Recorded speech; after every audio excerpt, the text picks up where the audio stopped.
नमस्कार. जय श्री स्वामी समर्थ.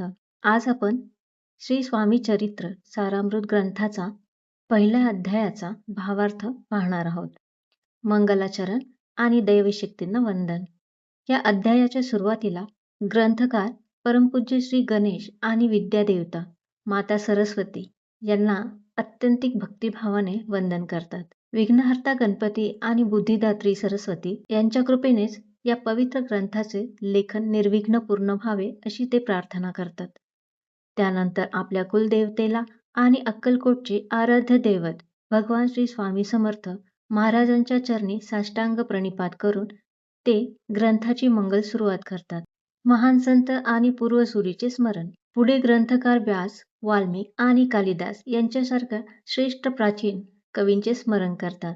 तसेच श्रीधर स्वामी, वामन पंडित आणि जगद्गुरु संत तुकाराम महाराज यांसारख्या महान संतांना विनम्र अभिवादन करतात. कवी स्वतःला अतिशय लहान आणि बुद्धीने अल्प समजतात. ते म्हणतात की संतांचे वाङ्मय अथांग आहे आणि त्यांच्यासमोर माझी बुद्धी फार सामान्य आहे, म्हणूनच ते संतांचा आशीर्वाद मागतात.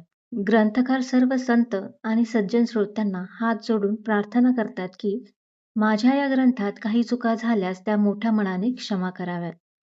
ते म्हणतात की ज्याप्रमाणे एक माता आपल्या लहान मुलाचे बोबडे बोल कौतुकाने ऐकून घेते आणि आनंदित होते, त्याचप्रमाणे तुम्ही देखील माझ्या या साध्या आणि सोप्या शब्दातील भक्तीचे कौतुक करावे.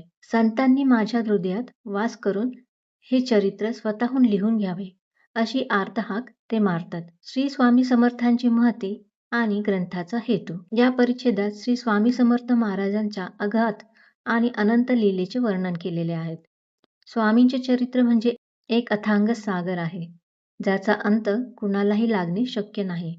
या अध्यायात स्पष्ट केले आहे की कलियुगातील मानवाचा उद्धार करण्यासाठी आणि भक्तांना योग्य मार्ग दाखवण्यासाठीच स्वामींनी अवतार घेतला आहे. या अथांग लीला सागरातून काही निवडक आणि अमोल कथांचे मोती भक्तांच्या कल्याणासाठी या ग्रंथात साठवले आहेत, जेणेकरून सामान्य भक्तालाही स्वामी भक्तीचा आनंद घेता येईल. तुम्हाला स्वामी चरित्राबद्दल आणखी काय जाणून घ्यायला आवडेल? दुसरा अध्यायाचा सारांश आवडेल की स्वामी चरित्र पारायण करण्याचे नियम आणि पद्धती, किंवा स्वामी समर्थांच्या प्रगट होण्यामागची कथा? तुम्हाला पुढील प्रवासासाठी कोणता पर्याय आवडेल ते नक्की सांगा. जय श्री स्वामी समर्थ.